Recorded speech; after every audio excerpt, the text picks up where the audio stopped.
లో నిరూపించారు. బొప్పాయిలో లూకోపిన్ అని ఉంటుంది. ఇది ఎల్డిఎల్ అనే బ్యాడ్ కొలెస్ట్రాల్ని బాగా తగ్గిస్తుంది.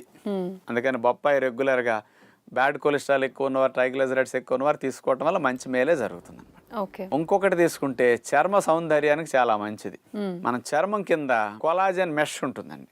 ఈ మెష్కి బాగా మేలు చేస్తుంది. ఇందులో ఉన్న లూకోపిన్ ప్లస్ విటమిన్ సి రెండు కలిసి ఉండటం వల్ల ఈ చర్మం కింద ఉండే కొలాజన్ మెష్ దెబ్బతినకుండా తెగిపోకుండా హెల్దీగా సాగే గుణాన్ని ఈ రెండు కెమికల్స్ ఇస్తాయట. దీనివల్ల చర్మం ముడతలు పడకుండా, వయసు పైబడుతున్న ఫోల్డ్స్ రాకుండా స్కిన్కి చాలా బాగా హెల్ప్ చేస్తుంది బొప్పాయి అని సైంటిస్టులు నిరూపించారు. ఇంకో లాభం తీసుకుంటేనమ్మా, ప్రేగుల్లో మోషన్ బాగా కదిలి వెళ్ళటానికి ప్రేగుల్లో కాస్త జారే గుణం బాగా పెంచుతుంది అనమాట. మోషన్ కూడా అట్లా ఫ్రీగా జరిగి వచ్చేస్తుంది. అందుకని మలబద్ధకం ఉన్నవారు బొప్పాయి ముక్కలు కూడా బాగా తీసుకుంటారండి. ఇంకొక